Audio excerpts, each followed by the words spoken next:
আমরা কেমনে বুঝলাম? কারণ একটা কাজ করলে আল্লাহ পাক রব্বুল আলামিন বলেন একটা নেক কাজ করলে 10 গুণ বাড়ায় দেয়। উম্মত মুহাম্মদের কয়টা গুণ বাড়ায় দেয়? 10 গুণ বাড়ায় দেয়। তাইলে এখানে রমজান মাসের 30 রোজা আর হইছে শাওয়ালের 6 রোজা পূরণ দিলে 10 দিয়া পূরণ দিলে কত হয়? 360 কত হয়? 360। আর 365 দিনে কত দিন? 1 বছর। 365 দিনে কত বছর? 1 বছর। এই হিসাবে মুহাদ্দিসিনে কেরাম বলেন যে এই 30টা আর 6টা 36টা রোজা কেউ যদি রাখে আল্লাহর জন্য, একমাত্র কার জন্য? আল্লাহর জন্য। আল্লাহ বলে আমি তার হয়ে যাই, সুবহানাল্লাহি ওয়া বিহামদিহি। মনটা বললো না, হ্যাঁ মনটা বললো না। আমরা দুনিয়াতে টাকা পয়সা চাকরি রূপা চাকরি এগুলার পাগল, ঠিক কি না?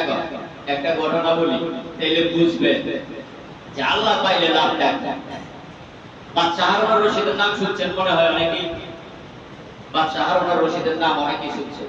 উনি অনেক বড় প্রভাবশালী বাদশা ছিলেন, অনেক ধন দৌলতের অধিকারী ছিলেন, অঢেল সম্পদের মালিক ছিলেন।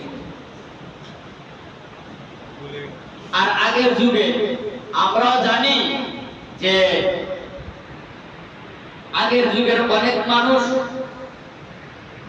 2টা 4টা 3টা 5টা বিবি রাখতেন, এই অভ্যাস ছিল। তো বিবি বাতি এরকম সহ অনেক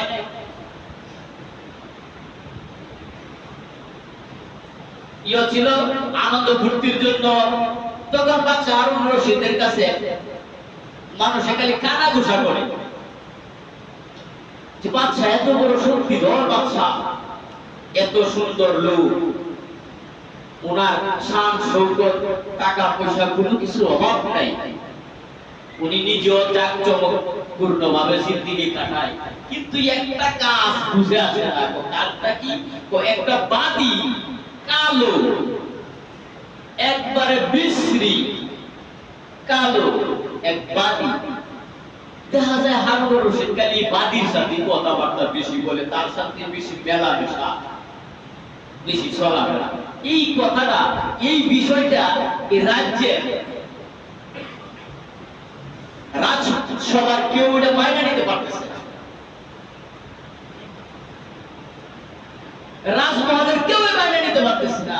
এখন কারো সাহস নাই যে বাদশার সামনে এই কথাটা বলবে যে বাদশা সাহেব আপনার এত সুন্দর বিবি নাই, এত সুন্দর সুন্দর দুনিয়াতে মানুষরা এই বাতির সাথে এত মেলামেশা কিসের? আপনার এত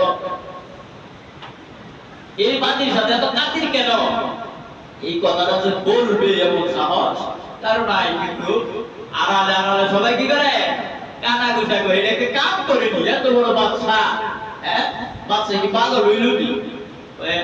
এই কালো বিশ্রী এই মহিলার সাথে এত সময় কাটায়।